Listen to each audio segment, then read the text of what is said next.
Si je vous comprends bien, la série illustrerait une philosophie pratique plutôt que théorique? Il s'agit moins d'ailleurs de distinguer la philosophie théorique et la philosophie pratique, parce que la philosophie, elle est théorique par définition.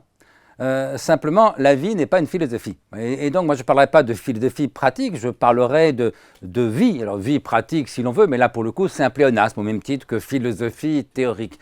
Alors, j'ai souvent dit, pour résumer, que philosopher, c'est penser sa vie et vivre sa pensée. Et je pense que c'est vrai, sauf qu'on n'y arrive jamais complètement. Parce qu'on ne pense jamais toute sa vie, il y a toujours une part de notre vie qui nous échappe, qui est obscure, qui est inconsciente, qui n'est pas réfléchie.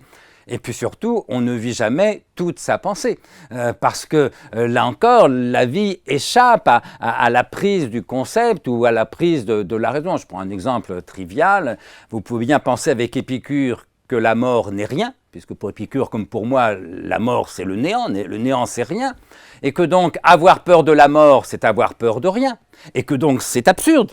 Oui, mais ça n'a jamais empêché personne d'avoir peur de la mort. Je ne peux pas vous jurer que sur mon lit de mort, si le médecin m'annonce que j'en ai plus que pour quelques heures, la formule d'Épicure, la mort n'est rien ni pour les vivants ni pour les morts, elle n'est rien pour les vivants puisqu'ils sont vivants, elle n'est rien pour les morts puisqu'ils ne sont plus. Je ne peux pas vous garantir que cette belle formule d'Épicure, pour juste qu'elle soit, suffira à me rassurer tout à fait. Voyez. Et donc voilà, philosopher, c'est penser sa vie et vivre sa pensée, oui, mais on n'y arrive jamais tout à fait, et en un sens c'est heureux, parce que là encore, si la vie n'était qu'une philosophie pratique, c'est-à-dire l'application de quelques concepts, de quelques arguments, de quelques raisonnements, au fond elle serait aussi ennuyeuse que les livres de philosophie, fussent-ils bons et fussent mes livres.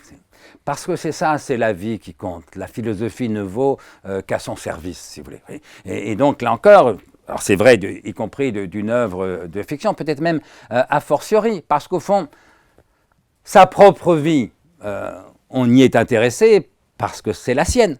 Mais la vie d'un autre, or, par définition, des personnages de fiction, pour le spectateur, c'est la vie d'un autre, elle n'est intéressante que parce qu'on y reconnaît justement quelque chose de sa propre expérience. Alors éventuellement, quelque chose de sa propre pensée ou de la pensée d'un autre. Peut-être que tel ou tel de mes lecteurs serait content de voir mise en image telle ou telle pensée que j'ai pu développer. Peut-être que tel ou tel spectateur aura envie de lire tel ou tel de mes livres, et au fond, je m'en réjouirais si c'est le cas.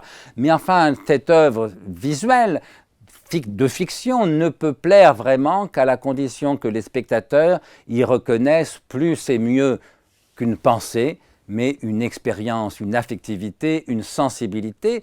Bref, ça doit être une œuvre d'art, si vous voulez. Or, une œuvre d'art, elle vaut par le contenu de vie qu'elle comporte bien davantage que par son contenu de pensée. Alors ça peut être les deux, et on connaît des tas de chefs-d'œuvre dans la littérature, dans le cinéma, qui sont en quelque sorte nourris de philosophie.